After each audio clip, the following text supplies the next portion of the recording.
Hubo un tiempo en que el mundo se dividía no solo por mares y montañas, sino por la sombra de imperios tan vastos que parecían tocar los bordes mismos del cielo. Uno de ellos surgió entre las colinas de Anatolia, creciendo como una tormenta silenciosa, hasta convertirse en un gigante que duraría más de 6 siglos. Pero vivir bajo su sombra no era como caminar bajo el sol. Era algo distinto. Algo que exigía más de lo que muchos podían dar. Hola a todos, esta noche comenzamos con un imperio que cambió la forma del mundo conocido, un coloso que se extendió desde los Balcanes hasta el desierto árabe, desde las costas del Mar Negro hasta las puertas de Viena. Antes de que te acomodes, tómate un momento para darle like al video y suscribirte, pero solo si realmente disfrutas lo que hago aquí. Y déjame saber en los comentarios desde dónde nos sintonizas y qué hora es para ti. Siempre es fascinante ver quién se une a nosotros desde distintos rincones del mundo. Ahora, baja las luces, quizás enciende un ventilador para ese suave zumbido de fondo, y dejemos que esta historia nos envuelva juntos. Imagina despertar una mañana en el año 1520, en algún rincón del Imperio Otomano. Quizás eres un campesino en una aldea de Anatolia, o un artesano en las calles empedradas de Bursa. Tal vez vives en los límites del imperio, donde el aire todavía huele a conquista reciente. No importa quién seas, hay algo que todos comparten, la certeza de que tu vida no te pertenece del todo. Pertenece al sultán, a la ley, al orden que se extiende como una red invisible sobre cada aspecto de tu existencia. El sol se alza despacio sobre las colinas, tiñendo de oro pálido las cúpulas lejanas de las mezquitas. El llamado a la oración resuena en el aire fresco de la madrugada, y tú te levantas no porque quieras, sino porque no hacerlo sería notado. En el Imperio Otomano, todo es notado. Los vecinos observan. Los imanes observan. Los funcionarios del sultán observan. Y en un sistema donde la obediencia es la moneda más valiosa, la invisibilidad es un lujo que pocos pueden permitirse. Tu día comienza con el trabajo. Si eres campesino, caminas hacia los campos bajo un cielo que promete calor. La tierra es dura, agotada por siglos de cultivo, pero no puedes quejarte. Los impuestos están siempre al acecho, como sombras que esperan en cada cosecha. El sistema otomano es eficiente, casi despiadadamente organizado. Hay impuestos sobre la tierra, impuestos sobre los animales, impuestos sobre las herramientas. Hay impuestos para los musulmanes y otros diferentes, más pesados, para los no musulmanes. El jizya, el tributo que pagan los cristianos y judíos por el derecho de existir en paz, es solo uno de los muchos recordatorios de que aquí, la fe y el estatus lo definen todo. Si eres artesano, tu día no es más fácil. Trabajas en un taller pequeño, rodeado de otros hombres cuyas manos también están manchadas de tinte, cuero o metal. Pero no puedes simplemente vender lo que haces. Debes pertenecer a un gremio, una lonca, que regula cada detalle de tu oficio, el precio, la calidad, incluso la cantidad que puedes producir. La libertad económica es una ilusión aquí. Todo está controlado, todo está medido. Y si intentas salirte de las reglas, si intentas vender más barato o más caro de lo permitido, los castigos llegan rápido. Multas. Humillación pública. O algo peor. Pero lo más inquietante del Imperio Otomano no es solo la dureza de las leyes o el peso de los impuestos. Es algo más sutil, más profundo. Es la sensación constante de que tu destino puede cambiar en un instante, sin advertencia, sin razón aparente. Porque aquí, el poder fluye de arriba hacia abajo con una precisión brutal, y tú estás en la base de esa pirámide, sosteniéndola con tu espalda, con tu silencio, con tu conformidad. Quizás lo más aterrador es el Depsirme, el sistema de reclutamiento que arranca a niños cristianos de sus familias en los Balcanes y Anatolia. Imagina ser padre en una de esas aldeas. Cada pocos años, llegan los reclutadores del sultán. Revisan a los niños, buscan a los más fuertes, los más inteligentes. Y cuando eligen al tuyo, no hay súplica que valga. No hay moneda que pueda comprarlo de vuelta. Se lo llevan, y tú sabes que probablemente nunca lo volverás a ver. Lo convertirán en genízaro, en soldado de élite, o tal vez en administrador del imperio. Pero ya no será tuyo. será del sultán. Y si sobrevives a todo eso, si logras mantener la cabeza baja y el trabajo constante, todavía está la justicia otomana. Un sistema que puede ser sorprendentemente justo en algunos casos, pero también arbitrario y brutal en otros. Los cadíes, los jueces religiosos, tienen un poder inmenso. Un testimonio falso, una acusación sin pruebas, y puedes encontrarte en el extremo equivocado de la ley. Los castigos son públicos, diseñados no solo para castigar sino para enseñar. Azotes en la plaza del mercado. Manos cortadas por robo. Ejecuciones por traición o blasfemia. Todo a plena luz del día, para que todos recuerden que aquí, el orden se mantiene con hierro. Pero quizás lo que más te agotaría, lo que más desgastaría tu espíritu, no sería ninguno de estos horrores tangibles. Sería la monotonía, la falta de escape. Porque en el Imperio Otomano, tu lugar está definido desde el momento en que naces. Si naces campesino, morirás campesino. Si naces artesano, morirás artesano. La movilidad social existe solo para aquellos arrancados de sus familias y moldeados por el sistema. Para el resto, la vida es una rutina eterna, un ciclo de trabajo, impuestos y supervivencia. Las noches traen poco alivio. Te sientas en tu hogar modesto, rodeado de tu familia si tienes la suerte de tenerla completa. Comparten una comida simple, pan, aceitunas, quizás un poco de queso o carne seca si la semana fue buena. Hablan poco. Las palabras son peligrosas cuando las paredes tienen oídos.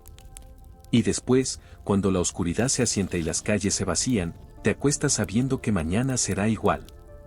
Que la próxima semana será igual. Que los próximos años serán igual. A menos que la guerra llegue a tu puerta. A menos que una plaga barra tu aldea. A menos que el sultán decida que tu región necesita más soldados, más impuestos, más sacrificios. Entonces, todo cambia. Y rara vez para mejor. Y así, bajo el peso de un orden tan antiguo como implacable, el sol se ocultaba sobre las tierras del sultán, llevando consigo otro día más de vidas vividas en silencio, en obediencia, en espera de algo que nunca llegaría. Los años pasaron como olas lentas sobre la costa del imperio, y lo que comenzó como un pequeño beylik en las colinas de Anatolia se transformó en algo que el mundo no había visto en siglos. Constantinopla cayó en 1453, y con ella cayó también la última luz del viejo mundo romano.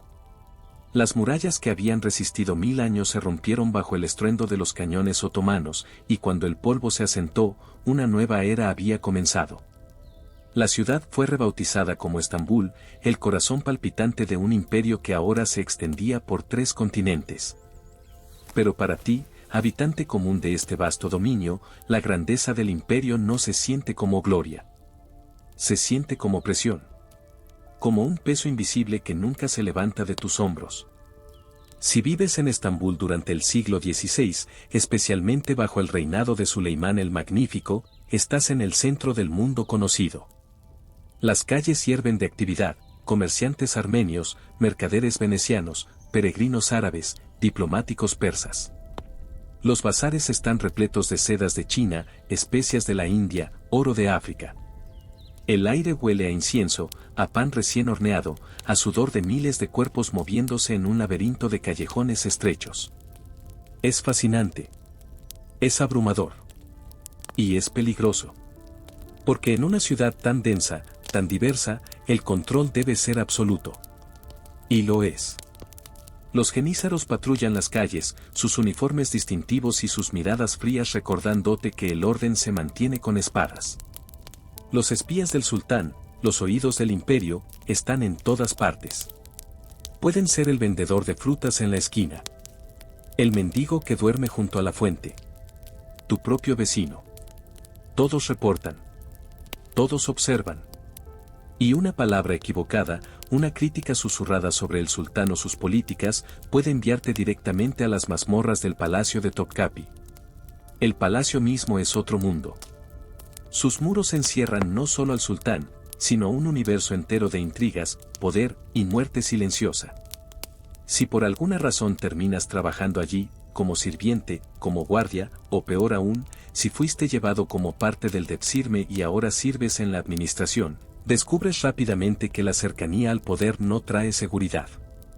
Trae peligro. El harén imperial, ese lugar envuelto en mitos y susurros, no es el paraíso sensual que las leyendas posteriores describirán.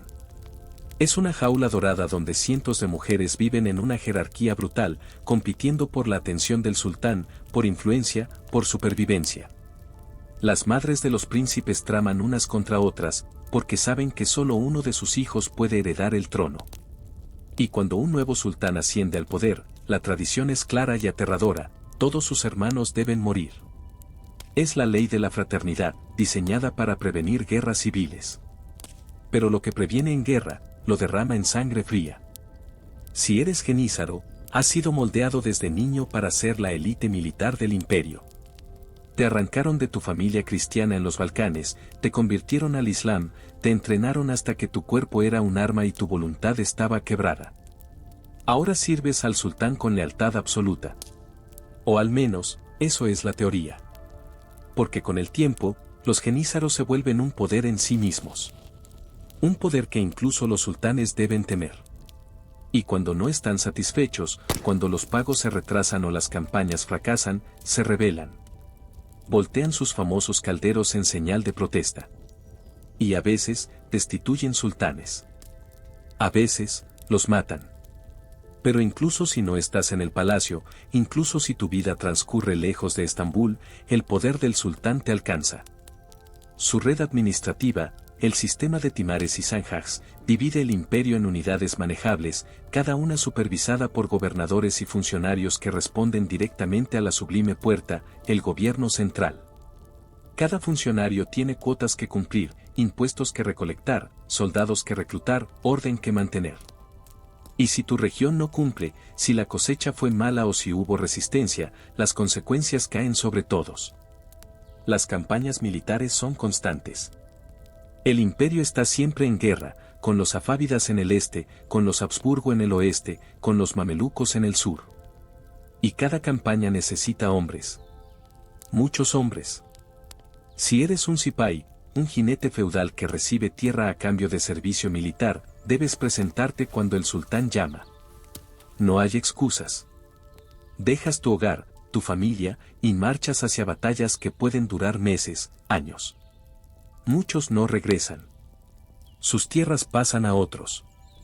Sus familias quedan a la deriva. Y si eres reclutado como soldado común, sin el estatus de cipayo genízaro, tu experiencia es aún peor. Marchas descalzo a través de montañas, desiertos, pantanos. Duermes en el suelo. Comes raciones miserables. Y cuando llega la batalla, eres carne de cañón. Las primeras líneas siempre son las que más sufren. Las flechas, las balas, las cargas de caballería, todo te golpea primero. Y si sobrevives, si regresas a casa, lo haces marcado, mutilado, o roto en formas que nadie puede ver.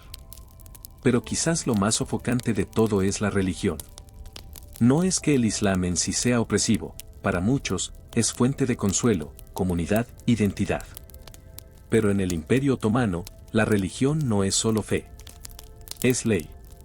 Es estructura social. Es control. La Sharía gobierna cada aspecto de la vida pública y privada. Los ulemas, los eruditos religiosos, tienen un poder inmenso. Interpretan la ley, juzgan disputas, dictan qué es permitido y qué es pecado. Y si no eres musulmán, si eres parte de una de las comunidades dhimmi, cristianos ortodoxos, armenios, judíos, tu vida está marcada por restricciones constantes. No puedes montar a caballo en presencia de musulmanes. No puedes construir iglesias o sinagogas más altas que las mezquitas. Debes usar ropa que te distinga, que marque tu estatus inferior. Y aunque el sistema de Millet te permite cierta autonomía en asuntos internos, siempre estás recordado de que tu presencia es tolerada, no bienvenida.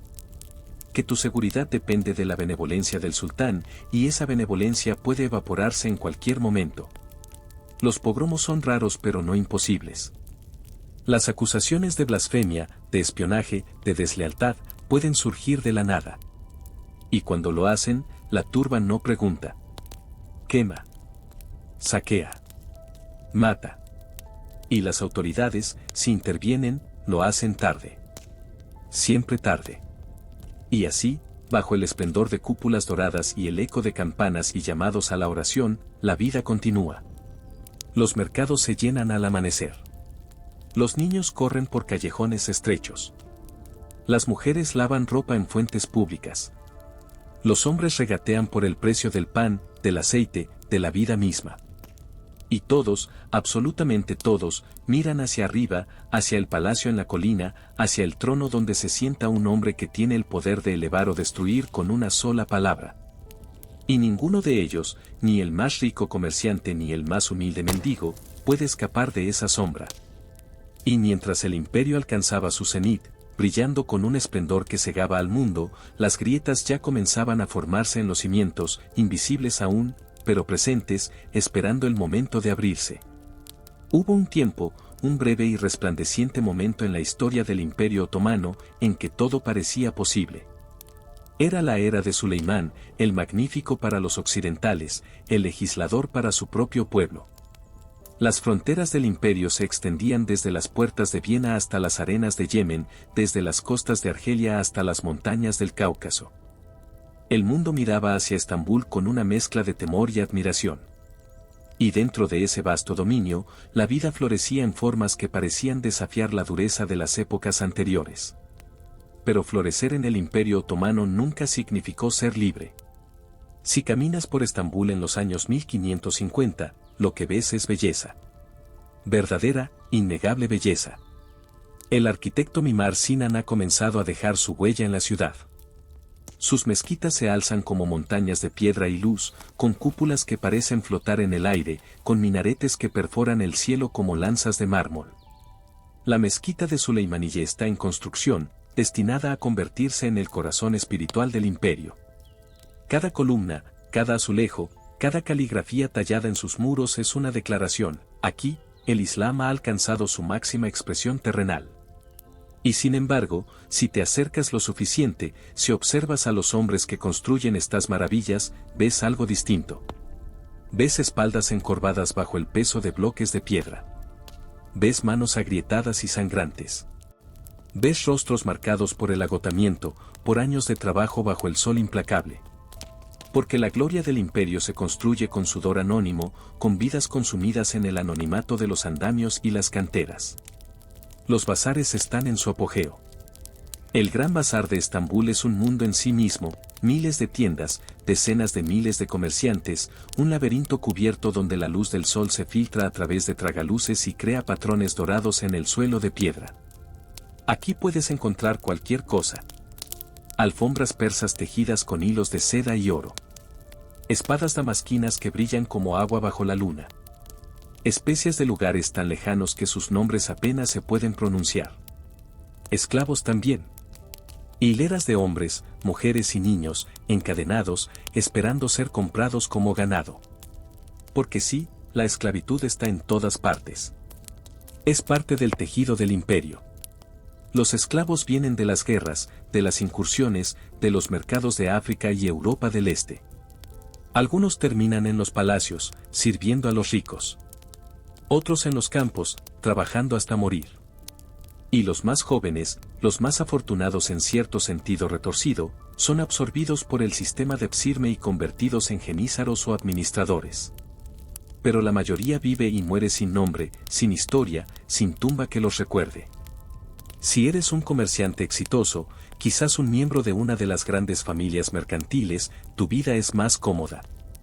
Tienes una casa de piedra con un patio interior donde el agua fluye en una fuente de mármol. Tienes sirvientes que atienden tus necesidades. Tienes acceso a los mejores alimentos, a las mejores telas, a las mejores conexiones. Pero incluso tú no eres libre. Porque la riqueza atrae atención, y la atención en el Imperio Otomano es peligrosa. Los funcionarios del sultán vigilan a los ricos con especial cuidado. Si acumulas demasiado oro, si tu éxito se vuelve demasiado visible, pueden acusarte de traición, de evasión de impuestos, de conspiración. Y entonces todo lo que construiste, todo lo que acumulaste, desaparece. Confiscado. Entregado al tesoro imperial. Y tú, si tienes suerte, simplemente pierdes tu fortuna. Si no tienes suerte, pierdes tu cabeza. La vida intelectual del imperio también está en su punto más alto. Las madrasas, las escuelas religiosas, producen eruditos que dominan no solo la teología islámica, sino también la medicina, la astronomía, las matemáticas. Los manuscritos circulan en árabe, persa, turco. Las bibliotecas privadas de los visires y los ulemas contienen tesoros de conocimiento que rivalizan con cualquier cosa en Europa. Y sin embargo, este conocimiento está encerrado, controlado, vigilado. Porque el conocimiento, como todo en el imperio, debe servir al orden establecido. Las preguntas peligrosas no se hacen. Las ideas heterodoxas no se toleran. Y si un erudito se atreve a desafiar la interpretación oficial de la Sharía, si un poeta escribe versos que pueden interpretarse como crítica al sultán, las consecuencias llegan rápido. Exilio, prisión o simplemente desaparición silenciosa.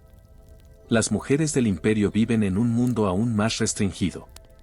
Si eres mujer de clase alta, pasas la mayor parte de tu vida en el harén de tu hogar, separada del mundo exterior por muros y cortinas. Ves el exterior solo a través de celosías de madera tallada. Tus movimientos en público están limitados, cubiertos por velos y acompañados siempre por guardias o eunucos. Tu educación, si la recibes, se centra en la religión, la poesía y las artes domésticas. Tu valor se mide por tu capacidad de dar hijos, preferiblemente varones. Y si eres mujer de clase baja, campesina o trabajadora, tu vida es doblemente dura. Trabajas en los campos junto a los hombres, pero sin su estatus. Trabajas en casa, cocinando, tejiendo, criando niños, manteniendo el hogar. Y aún así, tu testimonio en la corte vale la mitad que el de un hombre. Tus derechos de herencia son menores. Tu voz, literal y metafóricamente, cuenta menos. Pero quizás lo más notable de esta era dorada es cómo, incluso en su esplendor, el imperio comienza a mostrar señales de rigidez. Las reformas de Suleimán, que le ganaron su título de legislador, codifican y sistematizan todo. Las leyes, los impuestos, las jerarquías, todo queda escrito, formalizado, inamovible. Y en esa formalización hay eficiencia, sí, pero también hay muerte. La muerte de la flexibilidad. La muerte de la adaptación. Porque el mundo está cambiando. En Europa, el Renacimiento está en pleno apogeo. La imprenta de Gutenberg está revolucionando el acceso al conocimiento. Nuevas rutas comerciales se están abriendo alrededor de África, hacia las Américas. Nuevas ideas sobre gobierno, sobre religión, sobre la naturaleza misma del poder, están comenzando a germinar. Y el Imperio Otomano, encerrado en su propia grandeza, en su convicción de superioridad, no ve las señales. O las ve y las ignora. La imprenta, por ejemplo, es prohibida para textos en árabe y turco durante siglos. La razón oficial es religiosa, los textos sagrados no deben ser profanados por máquinas. Pero la razón real es control. Los libros manuscritos pueden ser vigilados, contados, censurados. Las imprentas masivas no, y el conocimiento incontrolado es peligroso. Y así, mientras las mezquitas se alzan y los bazares hierven y los ejércitos marchan victoriosos hacia nuevas fronteras, algo esencial comienza a perderse. La capacidad de cambiar. La voluntad de cuestionar. La humildad de aprender de otros. El imperio se convierte en su propio museo, preservando una grandeza que ya no evoluciona. Y tú, habitante de este mundo brillante y opresivo, sigues viviendo tu vida. Te despiertas con el llamado a la oración. Trabajas bajo el sol. Pagas tus impuestos. Bajas la cabeza cuando pasan los soldados. Observas las maravillas arquitectónicas y sientes algo que podría ser orgullo o podría ser resignación. Porque sabes que todo esto, toda esta belleza y poder, fue construido sobre espaldas como la tuya. Y que continuará siendo así mientras el imperio exista. Las noches traen cierto alivio. Las familias se reúnen alrededor de comidas compartidas. Se cuentan historias, viejas leyendas de héroes y santos. Los niños juegan en patios oscuros. Y por un momento, solo un momento, puedes olvidar el peso del día. Puedes mirar las estrellas sobre las cúpulas de las mezquitas y sentir algo cercano a la paz. Pero solo por un momento. Porque mañana volverá. El peso. La vigilancia. La certeza de que tu vida no es enteramente tuya. Y el imperio, indiferente, continuará su marcha. Y mientras el oro del imperio brillaba con más fuerza que nunca, las sombras detrás de ese resplandor se alargaban, preparándose para el crepúsculo que nadie quería ver llegar. Los imperios no caen de repente. Se desmoronan lentamente, como edificios antiguos cuyas grietas se van ensanchando año tras año, década tras década, hasta que un día, sin previo aviso, todo colapsa. Para el Imperio Otomano, ese proceso comenzó mucho antes de que nadie quisiera admitirlo. Comenzó en los campos de batalla de Europa, en las salas del tesoro vacías, en las calles donde el descontento comenzaba a hervir bajo la superficie. Si vives en el imperio durante el siglo XVII o XVIII, sabes que algo ha cambiado. Lo sientes en el aire. Lo ves en los rostros de los ancianos que recuerdan tiempos mejores. Lo escuchas en los sermones de los imanes que claman por un retorno a la pureza de épocas pasadas. El imperio ya no avanza. Se arrastra. Y a veces, retrocede. Las guerras que antes traían gloria y botín ahora traen solo muerte y deuda.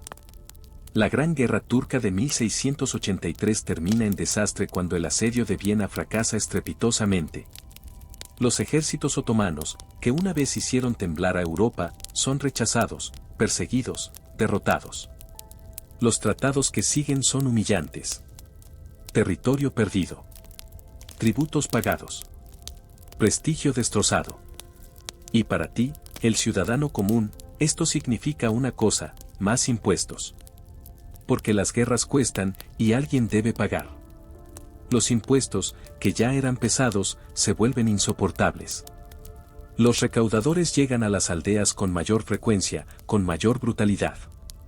No aceptan excusas. No les importa si la cosecha fue mala, si el ganado murió, si la familia apenas tiene para comer. Deben cumplir sus cuotas, y tú debes cumplir las tuyas. Y si no puedes pagar, hay otras formas de cobrar. Tus hijos. Tu tierra. Tu libertad. Los genízaros, que una vez fueron la élite temida del imperio, se han convertido en una plaga. Ya no son los guerreros disciplinados de antaño. Ahora se casan, tienen hijos, pasan su membresía como herencia. Se involucran en negocios, en política, en intrigas palaciegas. Y cuando no están contentos, cuando sus salarios se retrasan o sus privilegios son amenazados, se rebelan. Marchan por las calles de Estambul, voltean sus calderos ceremoniales, exigen la cabeza de visires, de sultanes incluso. Y lo consiguen. Entre 1703 y 1730, múltiples sultanes son depuestos o asesinados. El poder ya no fluye claramente desde arriba. Ahora es caótico, fragmentado, peligroso. Y en ese caos, todos sufren. Porque cuando los genízaros se rebelan, saquean. Cuando el palacio entra en pánico, ejecuta indiscriminadamente. Y tú, atrapado en medio, solo puedes esconderte y rezar para que la tormenta pase rápido. La economía del imperio también se desmorona. Las rutas comerciales que antes hacían a Estambul rica ahora fluyen alrededor del imperio, no a través de él. Los europeos han encontrado sus propios caminos hacia Asia, bordeando África, cruzando océanos. El comercio de especias, de sedas, de todo aquello que alguna vez llenó los cofres imperiales, se ha ido. Y con él, la riqueza. La inflación es brutal. La moneda otomana, el akse, pierde valor constantemente. El pan que costaba una moneda ahora cuesta 5. El aceite, la sal, todo sube de precio mientras los salarios permanecen estancados. Los mercados que antes rebosaban de productos ahora están medio vacíos. Los comerciantes cierran sus tiendas. Las familias hambrientas mendigan en las calles. Y el gobierno, desesperado por dinero, recurre a medidas cada vez más desesperadas. Vende cargos oficiales al mejor postor. Un hombre rico sin experiencia puede comprar el puesto de gobernador y gobernar una provincia entera. ¿El resultado? Corrupción rampante. Funcionarios que solo buscan recuperar su inversión, explotando a la población hasta el último ápice. Justicia vendida. Leyes ignoradas. Todo tiene un precio, y si no puedes pagarlo, no tienes derechos. Las revueltas comienzan a estallar por todo el imperio. Los campesinos, cansados de los impuestos insoportables, se sublevan. Los genízaros locales, sin paga, se vuelven bandidos. Los líderes provinciales, los Ayanlar, empiezan a actuar como señores feudales independientes, ignorando las órdenes de Estambul, construyendo sus propios ejércitos, gobernando como déspotas en sus territorios. Y si vives en las provincias, especialmente en los Balcanes o el Medio Oriente, tu vida se convierte en una pesadilla de anarquía. Bandas armadas recorren el campo, saqueando lo que encuentran. No hay ley. No hay protección. El imperio, que una vez prometía orden, ahora no ofrece nada más que caos. Las comunidades no musulmanas sufren especialmente. En tiempos de crisis, siempre son los primeros en ser culpados. Rumores de deslealtad, de conspiración, se propagan como fuego. Y de esos rumores nacen pogromos. Aldeas cristianas quemadas. Sinagogas saqueadas. Familias enteras asesinadas mientras las autoridades locales miran hacia otro lado, o peor, participan.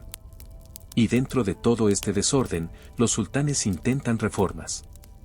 El Tulip Period de principios del 1700 trae un breve momento de esperanza. Hay inversión en cultura, en arquitectura, en innovación. Se construyen fuentes ornamentadas, jardines de tulipanes que dan nombre a la era. Pero es una belleza superficial, un maquillaje sobre un cadáver. Las reformas reales, las que el imperio necesita desesperadamente, no llegan. O llegan demasiado tarde. Intentan modernizar el ejército. Introducir tácticas europeas, armas de fuego más efectivas, disciplina al estilo occidental. Pero los genízaros se resisten. Ven cualquier cambio como una amenaza a su poder. Y cada intento de reforma termina en motín, en sangre, en un retroceso al statu quo. El sultán Selim III lo intenta en la década de 1790. Crea un nuevo ejército, el Nizami Sedid, entrenado en métodos modernos.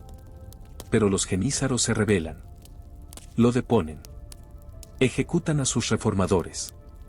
Y el imperio pierde otra década preciosa mientras Europa se industrializa, se arma, se prepara para el futuro.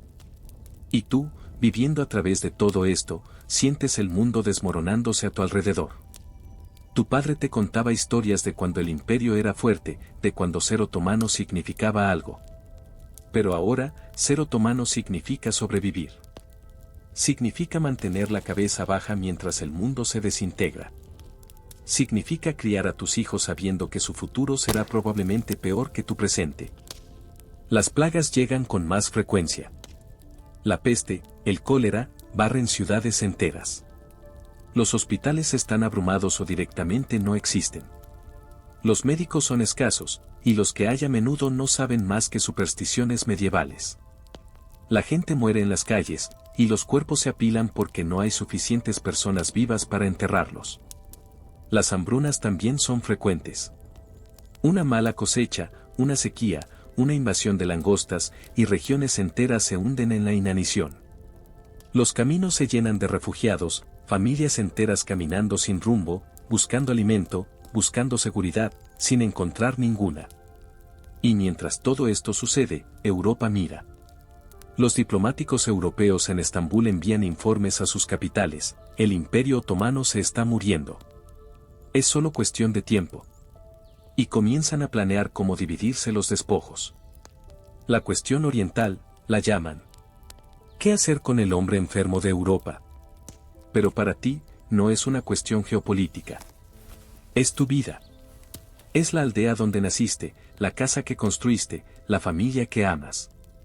Y todo está colapsando, lentamente, dolorosamente, sin esperanza de salvación. Las noches ya no traen paz. Traen ansiedad. Te acuestas preguntándote si mañana llegará otro recaudador de impuestos.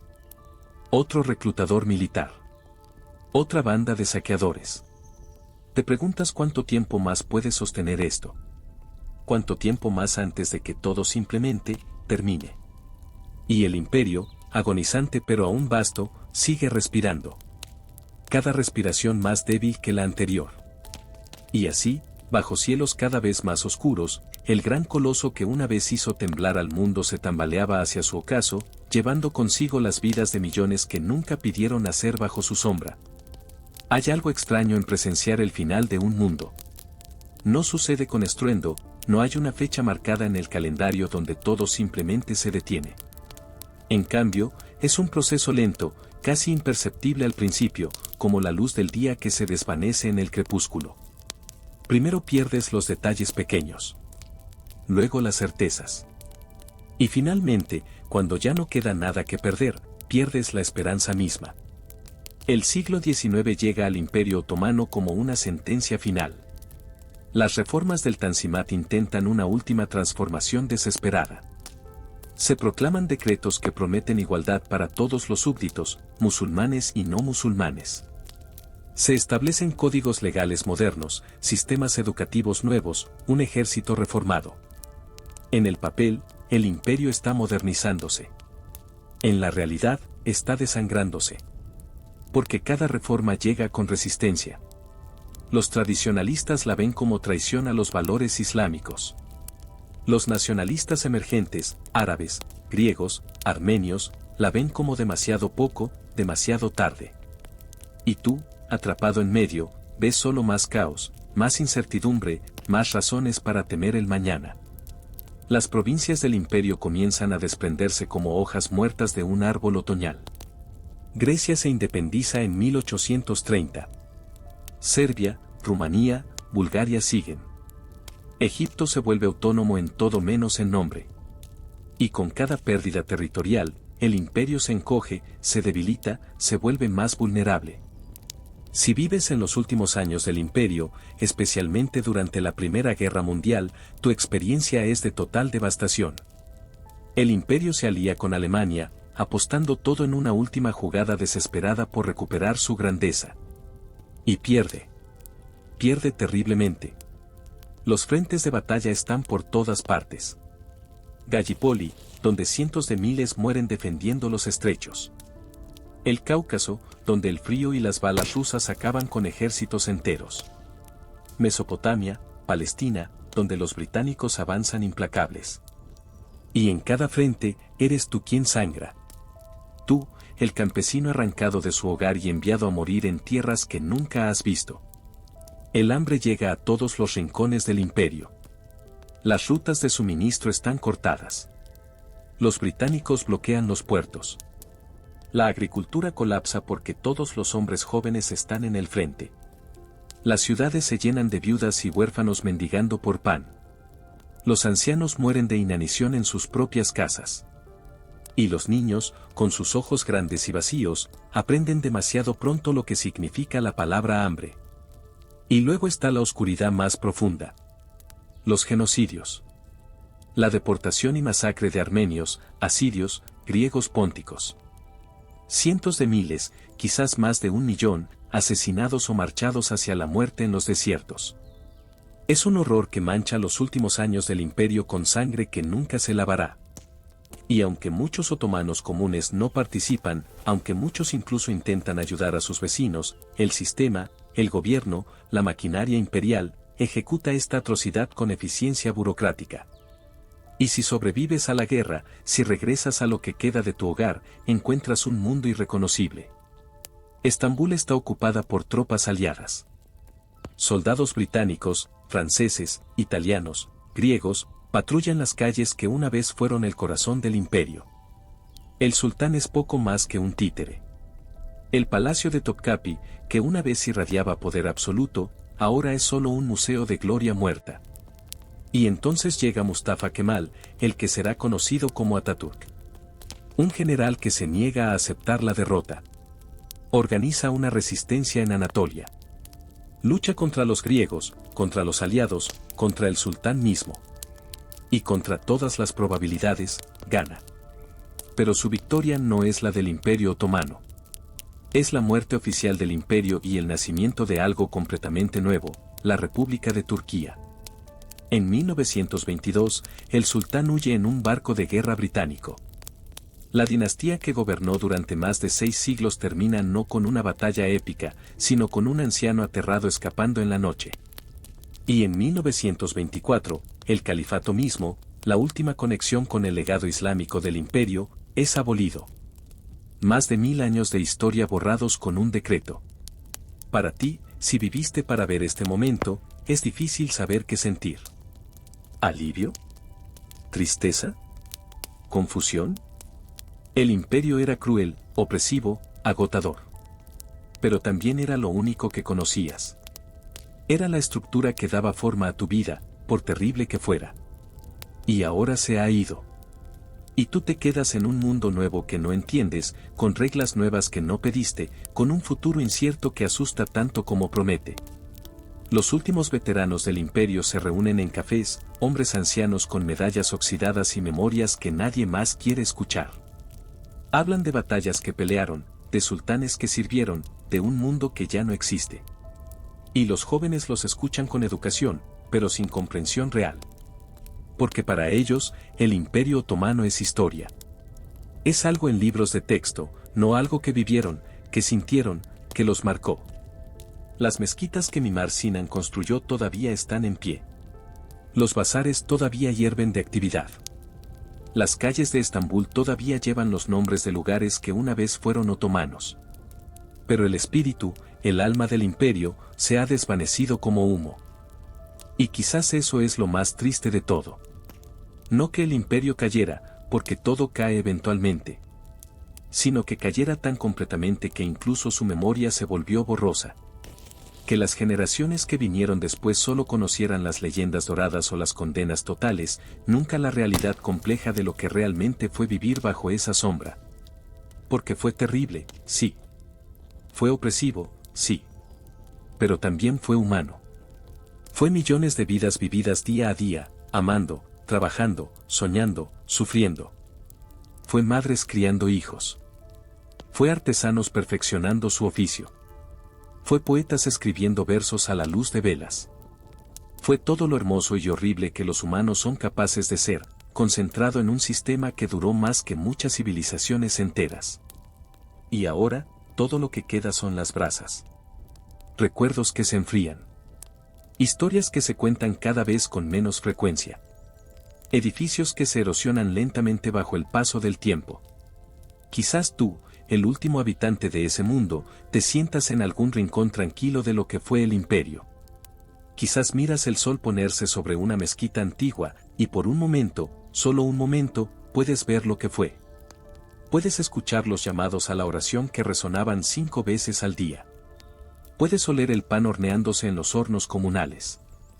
Puedes sentir el peso de vivir bajo un orden tan antiguo, tan vasto, tan indiferente a tu sufrimiento individual.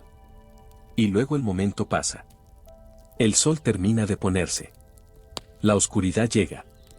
Y con ella, el silencio final. El Imperio Otomano, ese coloso que dominó 3 continentes durante más de 600 años, se convierte en polvo. En memoria.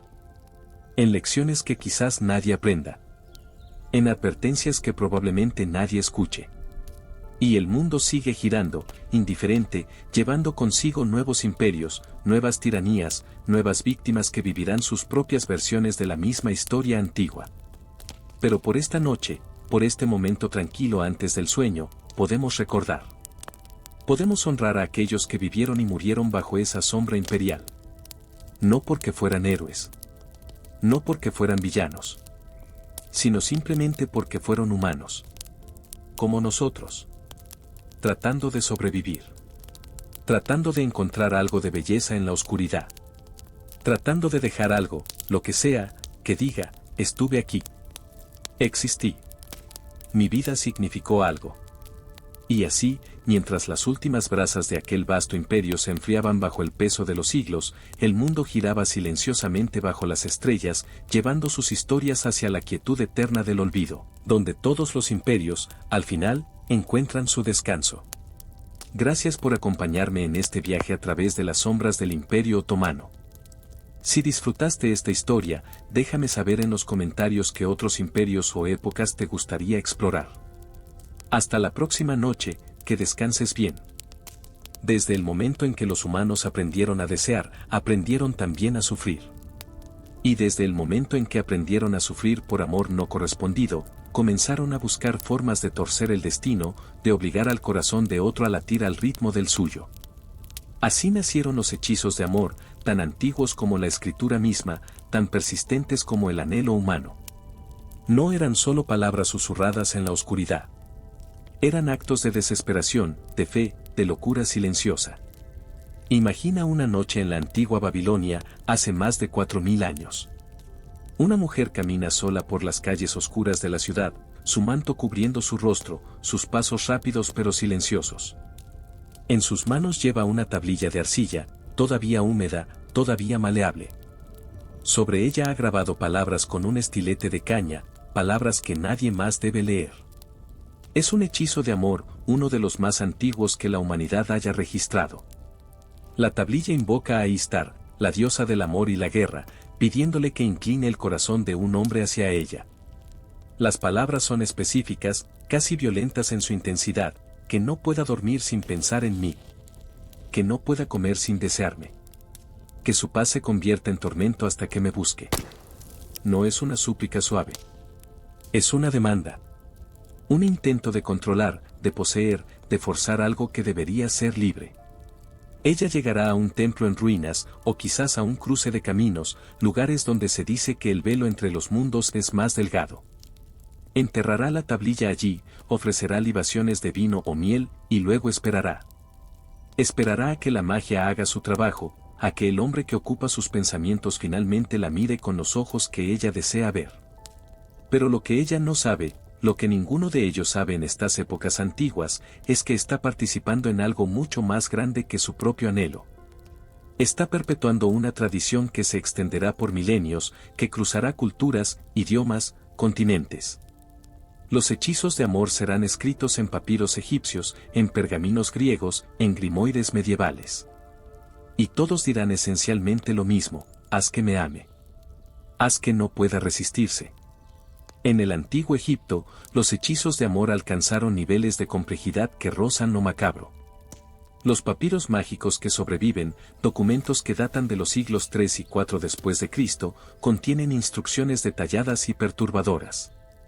Uno de los hechizos más famosos requiere que tomes un trozo de lino que haya tocado el cuerpo de un muerto, preferiblemente alguien que murió violentamente o antes de tiempo. Sobre este lino, escribes el nombre de la persona amada junto con invocaciones a deidades del inframundo, Anubis, Set, los espíritus inquietos que vagan entre las sombras. Luego viene la parte más oscura. Debes encontrar una lámpara de aceite, llenarla con aceite de oliva mezclado con hierbas específicas, mirra, canela, pétalos de rosa machacados hasta convertirse en polvo. Pero también debes añadir algo más personal, algo tuyo: sangre menstrual si eres mujer, semen si eres hombre. La lógica mágica es clara: estás mezclando tu esencia vital con las fuerzas del más allá, creando un vínculo que no puede romperse fácilmente. Enciendes la lámpara a medianoche. Recitas el conjuro 7 veces, o 9, o 13, dependiendo de la tradición. Y mientras las palabras fluyen de tus labios, proyectas tu voluntad hacia el universo, exigiendo, suplicando, ordenando que el amor llegue a ti. ¿Funciona? Los textos no lo dicen. Solo registran los intentos, la desesperación, el hambre por ser amado. En la antigua Grecia, los hechizos de amor tomaron una forma aún más elaborada. Los griegos, obsesionados con la filosofía y la razón, también eran profundamente supersticiosos cuando se trataba del corazón.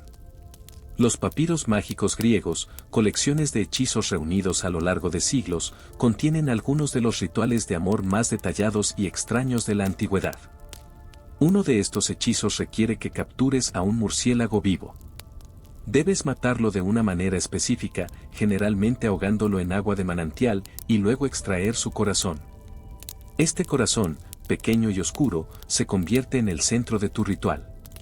Lo envuelves en un trozo de papiro donde has escrito el nombre de tu amado, junto con palabras de poder en griego antiguo: Ate, diosa del engaño, trae a, nombre, a mis brazos. Que no encuentre descanso hasta que me busque. Pero los griegos también entendían algo que muchas otras culturas ignoraban, que los hechizos de amor tenían consecuencias. En sus mitos, cuando los dioses intervenían en asuntos del corazón, el resultado era casi siempre trágico. Medea, la hechicera que ayudó a Jasón con magia de amor, terminó asesinando a sus propios hijos cuando él la abandonó. Circe transformaba a los hombres en cerdos cuando no correspondían sus afectos. El mensaje era claro: el amor forzado no es amor. Es obsesión. Es locura. Es destrucción. Y aún así, la gente seguía intentando. Porque el dolor del amor no correspondido es tan agudo, tan consumidor, que la razón se desvanece ante él. En Roma, los hechizos de amor se industrializaron casi. Había mujeres, llamadas Ageobeneficae, que se especializaban en crear pócimas y conjuros por encargo. Vivían en los márgenes de la sociedad, en callejones oscuros o en las afueras de la ciudad, y cobraban bien por sus servicios. Los ingredientes que usaban eran una mezcla de lo mundano y lo grotesco, hierbas como la verbena y la mandrágora, pero también cosas más perturbadoras. Huesos molidos. Cenizas de cremaciones. Sangre de diversos animales, cada uno asociado con diferentes tipos de amor o lujuria. Los poetas romanos escribían sobre estas prácticas con una mezcla de fascinación y horror. Ovidio, en su Amores, describe a una bruja preparando una poción que puede traer la luna del cielo y hacer que los ríos fluyan hacia atrás. Horacio habla de Canidia, una hechicera temida que supuestamente podía matar con sus venenos o esclavizar voluntades con sus encantamientos. Pero detrás de estas exageraciones poéticas había una realidad más sombría. Las mujeres acusadas de practicar magia amorosa podían ser ejecutadas. La ley romana era clara: el envenenamiento y la hechicería eran crímenes capitales. Y no importaba si la poción era inofensiva, si los conjuros eran solo palabras. La intención era suficiente para condenar. Y aún así, en la oscuridad de sus hogares, con las puertas cerradas y las ventanas cubiertas, la gente seguía murmurando las palabras antiguas. Seguían mezclando ingredientes en cuencos de bronce. Seguían esperando que el amor imposible se volviera posible. Porque al final, eso es lo que todos estos hechizos realmente son: expresiones de esperanza desesperada. No son diferentes de las oraciones que se susurran en templos, de las velas que se encienden en altares, de las promesas que se hacen a deidades que quizás escuchen o quizás no.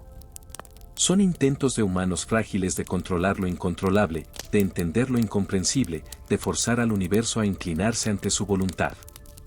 Y el universo, indiferente como siempre, simplemente observa. Y espera. Y mientras las antiguas tablillas se secaban bajo la luz de la luna, y las pócimas se mezclaban en la penumbra de 1000 noches olvidadas, el anhelo humano continuaba su danza eterna, preparándose para rituales aún más oscuros en los siglos por venir. Los siglos pasaron, pero el corazón humano no cambió. El imperio romano se expandió y luego colapsó, las religiones se transformaron, los dioses antiguos fueron reemplazados por nuevos, pero la necesidad de ser amado permaneció constante. Y con ella, los hechizos. Evolucionaron, se adaptaron, cruzaron fronteras y culturas, llevando consigo sus promesas tentadoras y sus peligros ocultos. En los primeros siglos de la era cristiana, cuando el viejo mundo pagano chocaba con la nueva fe, los hechizos de amor existían en un espacio extraño y contradictorio. Oficialmente, la Iglesia los condenaba como obras del demonio. Pero en la práctica, muchos cristianos seguían recurriendo a ellos, simplemente reemplazando los nombres de los dioses paganos con los de santos cristianos. Santa Marta, por ejemplo, se convirtió en la patrona no oficial de los hechizos de amor, especialmente en regiones del Mediterráneo. Las mujeres le rezaban no solo por intercesión divina, sino por intervención mágica. Los ingredientes se volvieron más elaborados, más específicos. Si querías un amor duradero, necesitabas raíz de mandrágora, esa planta humanoide que supuestamente gritaba cuando la arrancabas de la tierra. La leyenda decía que debías atar un perro a la planta y hacer que el animal la arrancara al huir, porque escuchar el grito directamente te volvería loco o te mataría. Una vez obtenida, la raíz se tallaba para parecerse a una figura humana, se vestía con ropas diminutas, se alimentaba con gotas de vino y leche, y se guardaba como un talismán de amor. ¿era real su poder? Los que la poseían juraban que sí. Los escépticos sonreían. Pero la mandrágora se vendía por fortunas en los mercados clandestinos de Europa medieval, y eso por sí solo habla de cuánto la gente estaba dispuesta a creer, a arriesgar, a pagar por la posibilidad del amor.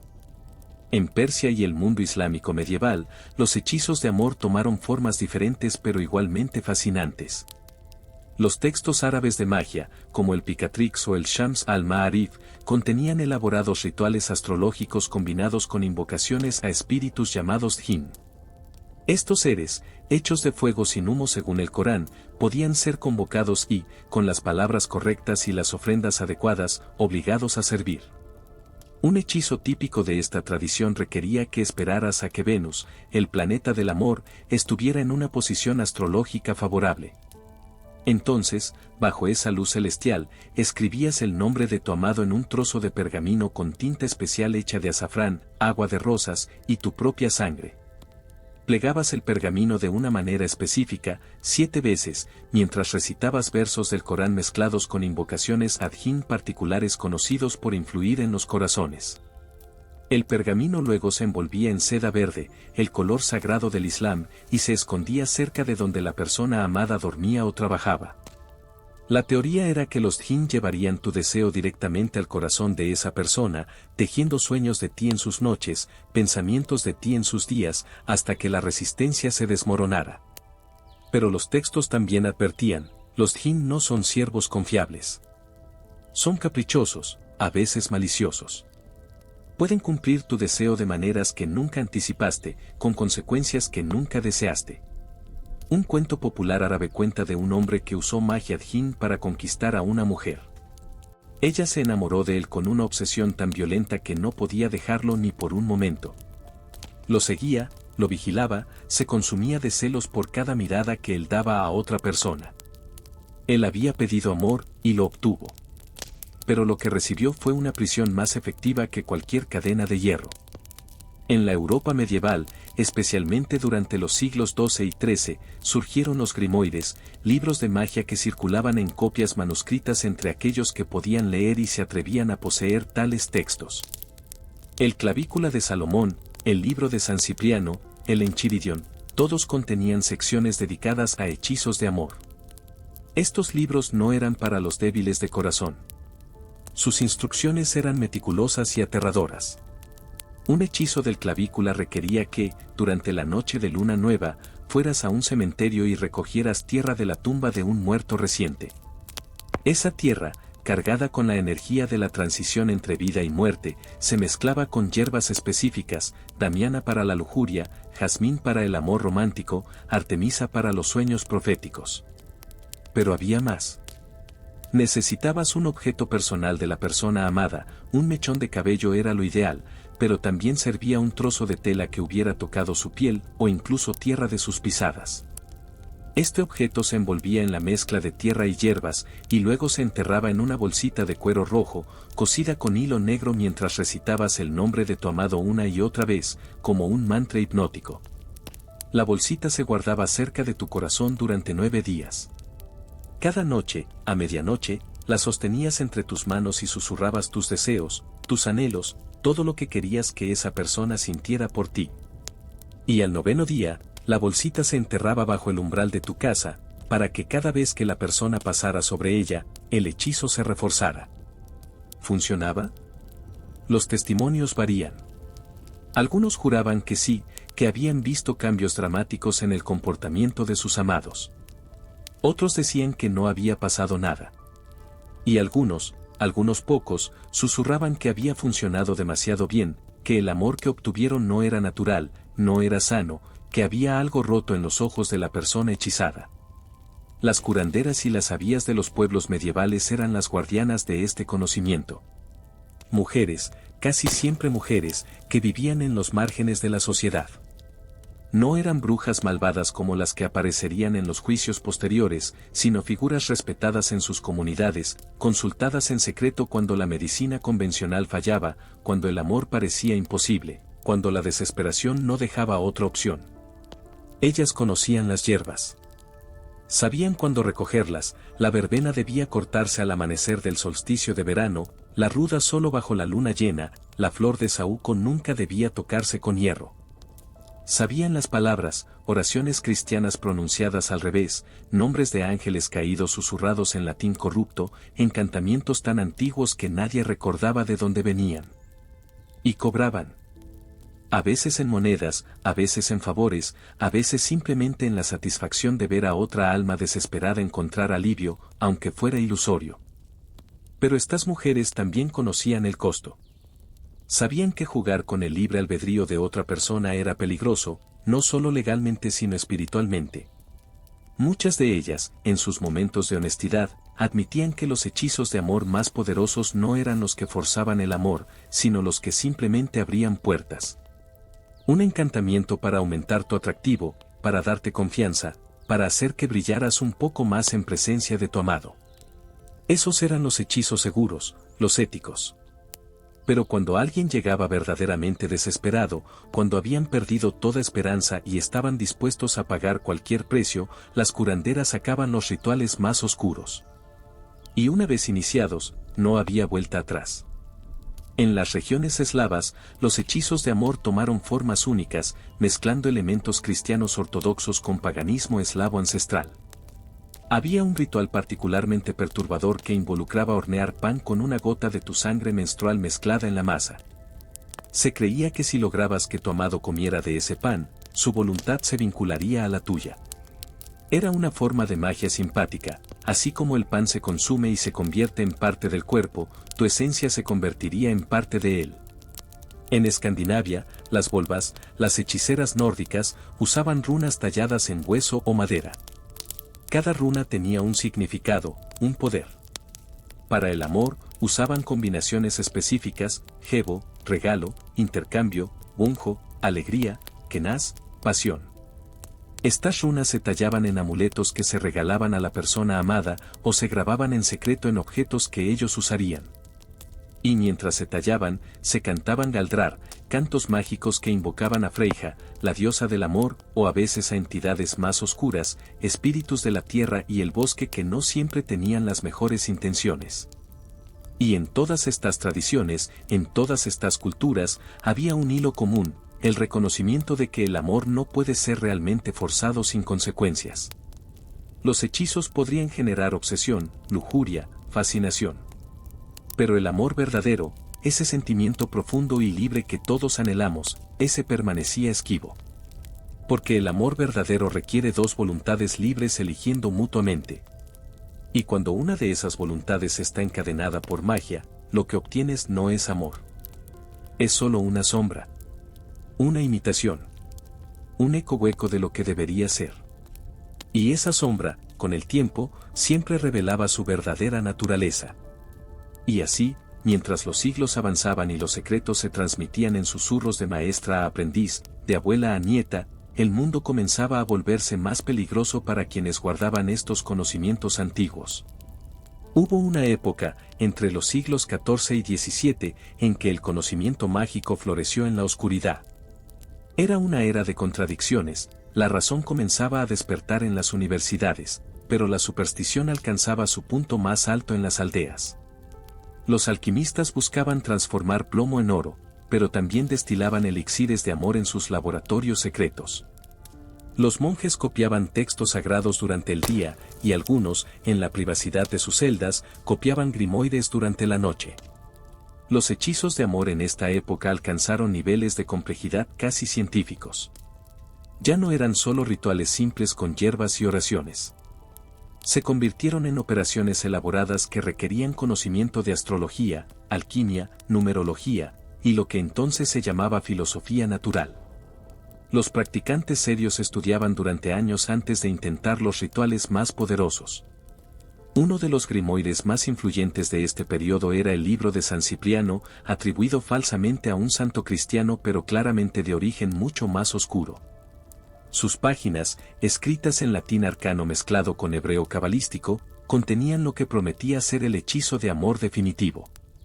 Pero sus advertencias eran igual de prominentes: quien trabaje este arte sin pureza de intención verá su alma manchada. Quien lo use para dañar será dañado triple. Quien lo intente sin preparación puede perder más que su amor, puede perder su cordura. El ritual que describía era extraordinariamente complejo.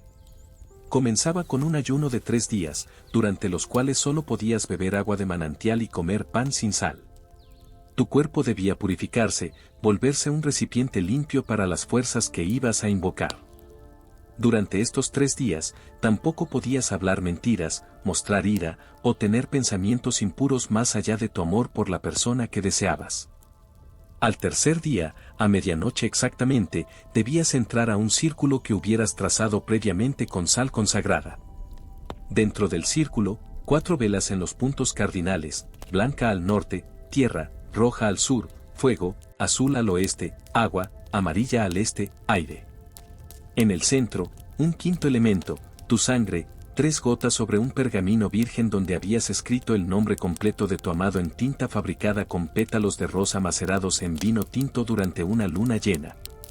Las palabras del conjuro debían recitarse en latín, sin error, sin pausa. Invocabas a Venus Urania, la Venus celestial, no la terrenal. Le pedías no lujuria sino amor verdadero, comprensión mutua, destinos entrelazados. Y mientras recitabas, visualizabas, veías a tu amado mirándote con ojos llenos de reconocimiento, como si finalmente viera lo que siempre había estado allí pero oculto.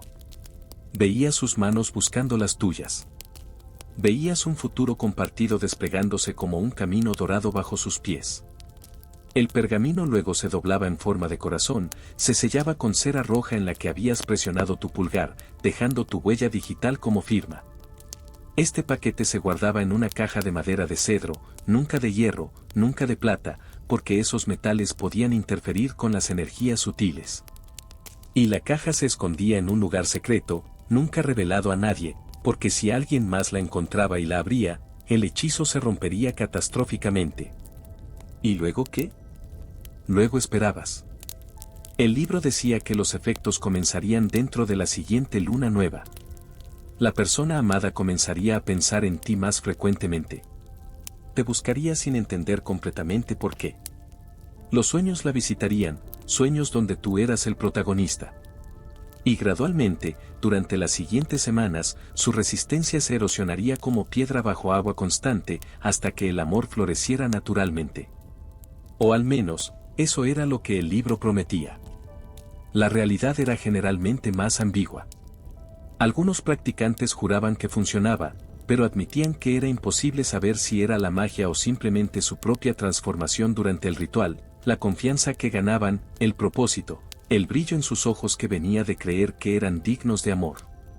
Quizás la magia real no estaba en el ritual externo, sino en el cambio interno que provocaba. Otros reportaban resultados más inquietantes. Un relato del siglo XVI, preservado en los archivos de la Inquisición, habla de una mujer en Navarra que usó un hechizo de amor para conquistar a un comerciante rico. El hechizo funcionó demasiado bien. El hombre se obsesionó con ella hasta el punto de descuidar sus negocios, su familia, su salud. La seguía constantemente. Se negaba a dejarla sola incluso por una hora. Cuando ella intentó terminar la relación, él amenazó con suicidarse. Ella, aterrada por lo que había desatado, buscó a la curandera que le había enseñado el hechizo, rogándole que lo deshiciera. Pero la curandera le dijo algo que la heló: los hechizos de amor son como puertas. Fáciles de abrir, casi imposibles de cerrar. Eventualmente, el hombre fue encontrado ahogado en el río. Nadie supo si fue accidente, suicidio, o si la mujer, desesperada, había recurrido a medidas más drásticas. Ella fue arrestada por sospecha de brujería y envenenamiento. Durante su juicio, confesó bajo tortura haber usado magia. Fue quemada en la plaza pública. Su última declaración registrada fue: solo quería ser amada. Solo quería eso. Las curanderas y sabías de los pueblos conocían historias como esa. Las acumulaban como advertencias, como lecciones sobre los peligros de manipular la voluntad humana. Pero también sabían que la demanda nunca cesaría. Siempre habría corazones rotos tocando sus puertas, siempre habría súplicas desesperadas, siempre habría quienes estuvieran dispuestos a arriesgarlo todo por la posibilidad del amor. Y así desarrollaron hechizos alternativos, versiones más suaves que consideraban más éticas. Hechizos de atracción en lugar de compulsión. Rituales que aumentaban tu propio magnetismo sin interferir directamente con la voluntad de otro. Pócimas de confianza que realmente eran solo infusiones de hierbas calmantes, valeriana para reducir la ansiedad, lavanda para la serenidad, manzanilla para la paz interior. El verdadero poder de estas pócimas era el efecto placebo, te las bebías creyendo que te harían más atractivo, y esa creencia cambiaba tu comportamiento, tu lenguaje corporal, tu energía. Y eso, no la poción en sí, era lo que hacía la diferencia. Pero para aquellos que querían más, que insistían en los rituales poderosos, las curanderas tenían pruebas. ¿Estás dispuesta a ayunar durante 7 días?, preguntarían. ¿Puedes meditar en silencio absoluto durante 3 noches seguidas? ¿Estás lista para enfrentar tus propias sombras, tus propios miedos, antes de intentar tocar el corazón de otro? Estas pruebas no eran arbitrarias. Eran diseñadas para hacer que la persona reconsiderara. Porque cualquiera que pudiera completar esas pruebas probablemente ya no necesitaría el hechizo. El proceso de disciplina, de introspección forzada, generalmente revelaba que el amor que buscaban era más sobre ellos mismos que sobre la otra persona. Era sobre llenar un vacío interno, sobre validación, sobre miedo a la soledad. Y una vez que veías eso, una vez que enfrentabas esa verdad, a menudo el deseo del hechizo se desvanecía. En los salones de los nobles y en las cortes reales, los hechizos de amor tomaban formas aún más sofisticadas y peligrosas. Los alquimistas de la corte, hombres educados en las universidades de Padua o Salamanca, preparaban elixires con nombres románticos, agua de ángel, esencia de Venus, licor de la pasión eterna. Estos elixires a menudo contenían ingredientes genuinamente peligrosos, cantaridina, un compuesto extraído de escarabajos españoles que causaba inflamación y, en ciertas dosis, una sensación que podía confundirse con excitación sexual. Pero en dosis ligeramente mayores, causaba agonía y podía ser fatal. Catalina de Médicis, la reina de Francia en el siglo XVI, era famosa por su colección de pócimas y venenos. Sus perfumistas, que también eran sus envenenadores, preparaban sustancias que podían matar, enfermar o, según se decía, enamorar. Las damas de la corte susurraban sobre ciertas fragancias que la reina regalaba, perfumes que supuestamente contenían no solo aceites aromáticos sino también compuestos que alteraban la mente, que hacían al portador más susceptible a la sugestión. ¿Cuánto era verdad y cuánto leyenda? Es imposible saberlo ahora. Pero lo que es cierto es que el miedo a estos venenos y pócimas era real. Las cortes europeas estaban paranoicas. Nadie bebía vino sin que un catador lo probara primero. Nadie aceptaba regalos sin sospechar. Y el amor mismo se volvía sospechoso, ¿era genuino o había sido inducido químicamente? Este fue también el tiempo cuando surgieron los filtros de amor comerciales. Charlatanes viajaban de pueblo en pueblo vendiendo botellas de líquidos coloridos que prometían conquistar cualquier corazón. Eran, por supuesto, completamente ineficaces, generalmente solo agua con colorante, quizás con un poco de alcohol o azúcar para darle sabor. Pero se vendían bien, porque la gente quería creer. Necesitaban creer que había una solución simple para su dolor complejo.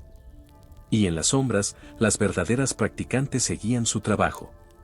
Silenciosas. Cuidadosas. Transmitiendo sus conocimientos solo a aquellas que consideraban dignas. Sabiendo que cada hechizo que enseñaban era potencialmente peligroso, pero también sabiendo que negar ese conocimiento no haría que la desesperación humana desapareciera. Solo la empujaría hacia manos menos cuidadosas. Pero mientras estas mujeres guardaban sus secretos en la penumbra, las sombras de la persecución comenzaban a alargarse, y pronto el precio de poseer tal conocimiento no sería solo moral, sino mortal.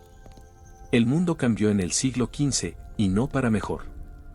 Lo que comenzó como una preocupación religiosa sobre la herejía se transformó en una histeria colectiva que duraría siglos. La caza de brujas había comenzado, y con ella, el conocimiento antiguo de los hechizos y pócimas de amor se convirtió en evidencia de pactos con el demonio, en confesiones arrancadas bajo tortura, en cenizas dispersadas por el viento después de las hogueras. En 1484, el Papa Inocencio VIII emitió la bula Summis Desiderantes Affectivus, declarando oficialmente que la brujería era real y debía ser erradicada. 2 años después, 2 inquisidores dominicos, Heinrich Kramer y Jacob Sprenger, publicaron el Malleus Maleficarum, el martillo de las brujas. Este libro, que se convertiría en el manual de los cazadores de brujas durante los siguientes 200 años, dedicaba secciones enteras a los hechizos de amor. Según el Malleus, cualquier mujer que conociera hierbas, que preparara remedios, que susurrara palabras sobre enfermos, era sospechosa. Y si alguna vez había ayudado a alguien con asuntos del corazón, si había preparado una poción para atraer el amor o un amuleto para mantener la fidelidad de un esposo, entonces era casi ciertamente una bruja. Porque el amor, según estos inquisidores, solo podía ser manipulado mediante pactos demoníacos. Imagina ser una curandera en una aldea alemana en el año 1590. Has vivido toda tu vida aquí. Ayudaste a nacer a la mitad de los niños del pueblo. Curaste fiebres con infusiones de sauce. Aliviaste el dolor de parto con té de hojas de frambuesa. Y sí, ocasionalmente, cuando una joven desesperada venía a ti con lágrimas en los ojos preguntando cómo hacer que un muchacho la notara, le dabas una bolsita de lavanda y le susurrabas que la llevara cerca de su corazón, que le daría confianza. Nada más. Solo hierbas y palabras de aliento. Pero entonces llega el día en que ese muchacho rechaza a la joven de todas formas. Y ella, humillada y dolida, necesita culpar a alguien. No a él. No a sí misma. A ti. Te acusa de haberle dado un hechizo malo, de haber saboteado deliberadamente sus posibilidades. O peor, el muchacho se enamora de otra chica, y ahora esa otra chica es acusada de haber usado brujería. Y cuando la interrogan, torturada, aterrada, menciona tu nombre. Porque tú eres conocida por saber de hierbas, de remedios, de cosas antiguas. Los cazadores de brujas llegan a tu puerta al amanecer. No hay juicio justo esperándote. Solo acusaciones, pruebas diseñadas para ser imposibles de pasar, y tortura hasta que confieses lo que ellos quieren escuchar. Te sumergen en agua, si flotas, eres bruja. Si te hundes y te ahogas, eras inocente, pero ya estás muerta. Te desnudan y buscan la marca del diablo, cualquier lunar, cicatriz o imperfección en tu piel. Te privan de sueño durante días hasta que alucinas, y esas alucinaciones se toman como confesiones de vuelos nocturnos con demonios. Y eventualmente, rota y sin esperanza, confiesas. Sí, hiciste pactos con el diablo. Sí, preparaste pócimas de amor usando ingredientes obscenos. Sí, causaste que hombres se enamoraran contra su voluntad.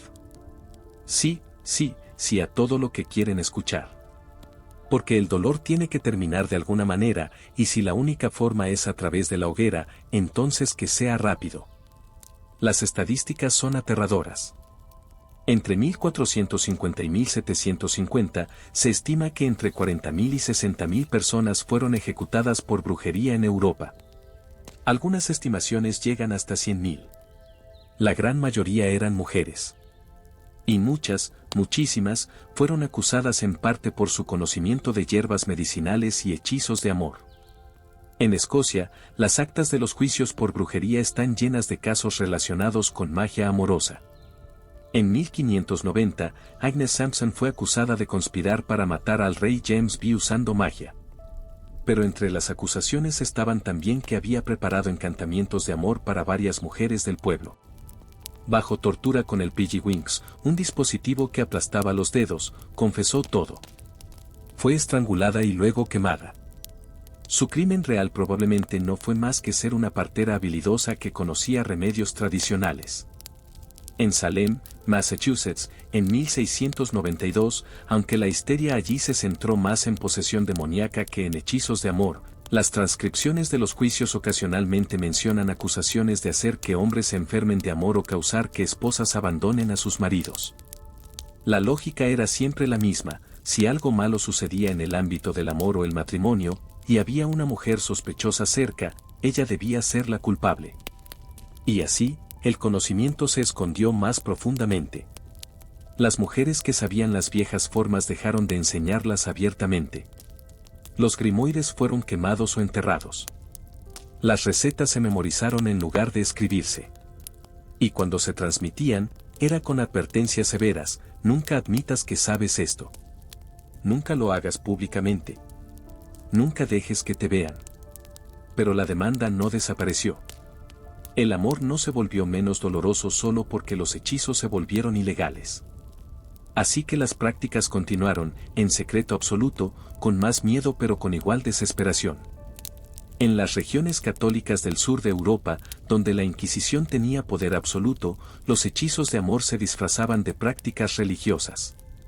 Una mujer italiana del siglo XVII podría ir a una iglesia y encender una vela a Santa Marta, pero las palabras que susurraban no eran exactamente oraciones ortodoxas. Eran híbridos, mitad oración cristiana, mitad encantamiento antiguo. Pedía intercesión divina, pero también invocaba fuerzas más ambiguas. Y llevaba consigo un amuleto escondido bajo su ropa, un trozo de pergamino con símbolos que ningún sacerdote aprobaría. Si era atrapada, el castigo era brutal. La Inquisición española era particularmente implacable con lo que llamaban supersticiones diabólicas. Los registros de la Inquisición en México, por ejemplo, están llenos de casos de mujeres acusadas de preparar aguas de amor o polvos para enamorar. Una mujer llamada María de la Candelaria fue procesada en 1598 por dar a una cliente un polvo que supuestamente haría que su esposo dejara de visitar prostitutas. El polvo, cuando fue analizado, resultó ser solo hierbas molidas mezcladas con azúcar. Pero María fue sentenciada a 100 latigazos públicos y destierro. En Inglaterra, la Witchcraft Act de 1563 hizo que la brujería fuera oficialmente un crimen capital. Pero lo interesante es que esta ley distinguía entre diferentes tipos de brujería. Causar muerte con magia era la ofensa más seria, castigada con la muerte. Pero usar encantamientos para provocar que cualquier persona ame a otra era considerado una ofensa menor, castigada con 1 año de prisión para la primera ofensa, muerte para la segunda. Esto creó una jerarquía extraña de crímenes mágicos. Podrías ser ejecutada por intentar hacer que alguien te amara, pero solo si eras atrapada 2 veces. La primera vez, solo te encerraban. Esto sugiere que incluso las autoridades reconocían que los hechizos de amor eran considerados menos maliciosos que otros tipos de magia. O quizás simplemente reconocían que eran tan comunes que ejecutar a todos los que los intentaban deshabilitaría pueblos enteros. Pero incluso 1 año en prisión en esa época era a menudo una sentencia de muerte. Las condiciones eran atroces: celdas oscuras, húmedas, infestadas de ratas. Enfermedades como el tifus se propagaban sin control. Muchas acusadas de brujería morían en prisión antes de que sus sentencias terminaran, y nadie llevaba registro de esas muertes. Simplemente desaparecían. Y a través de todo esto, a través de toda la persecución y el terror, había ironía. Porque las mismas personas que ejecutaban a mujeres por brujería a menudo buscaban sus propias formas de magia amorosa. Los nobles contrataban astrólogos de corte para determinar días auspiciosos para proponer matrimonio. Los ricos compraban amuletos bendecidos que supuestamente aumentaban su atractivo. Y los propios inquisidores, esos hombres que torturaban confesiones de mujeres acusadas, tenían en sus bibliotecas privadas copias de grimoires que describían exactamente las prácticas que públicamente condenaban. La hipocresía era flagrante. Pero esa es la naturaleza del miedo y el poder: las reglas son para otros, no para quienes las imponen. Mientras tanto, en el Nuevo Mundo, en las Américas colonizadas, los hechizos de amor tomaban formas sincréticas fascinantes.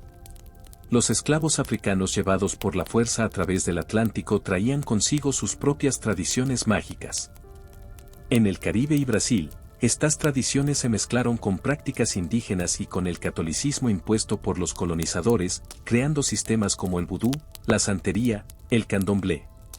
Y dentro de estos sistemas, los hechizos de amor ocupaban un lugar prominente. Los orisas, los santos, los loa, todos tenían aspectos relacionados con el amor y podían ser invocados. Osun en la tradición yoruba, Erzulie en el vudú haitiano, deidades femeninas asociadas con el amor, la belleza, la sensualidad. Los rituales para honrarlas involucraban ofrendas de miel, flores amarillas, perfumes dulces. Y sí, también involucraban peticiones: hazme irresistible. Trae a mi amado de vuelta. Ábrele los ojos para que me vea. Pero estas tradiciones también enfrentaban persecución. Los colonizadores veían cualquier práctica religiosa africana como brujería diabólica. Las ceremonias eran ilegales. Los practicantes eran castigados brutalmente. Y aún así, la fe sobrevivió, escondida en símbolos católicos, disfrazada de devoción a santos cristianos, preservada en los corazones de aquellos que se negaban a olvidar. Y así llegamos al siglo XVIII, cuando la Ilustración comenzaba a arrojar luz sobre la razón y la ciencia. La caza de brujas disminuyó gradualmente, no porque las autoridades se volvieran más compasivas, sino porque la creencia en la magia misma comenzó a declinar entre las clases educadas. La brujería se convirtió en algo de lo que reírse, no algo que temer. Pero en los pueblos, en los lugares donde la modernidad llegaba lentamente, las viejas prácticas continuaban. Las curanderas seguían preparando sus remedios. Las abuelas seguían susurrando sus secretos. Y los corazones rotos seguían buscando respuestas en lugares donde la razón no alcanzaba. Porque el amor, ese misterio eterno, nunca se sometió completamente a la lógica. Y mientras las hogueras se apagaban una a una y el mundo entraba en una nueva era de razón y ciencia, los antiguos anhelos permanecían intactos, transformándose pero nunca desapareciendo, esperando en las sombras de la modernidad.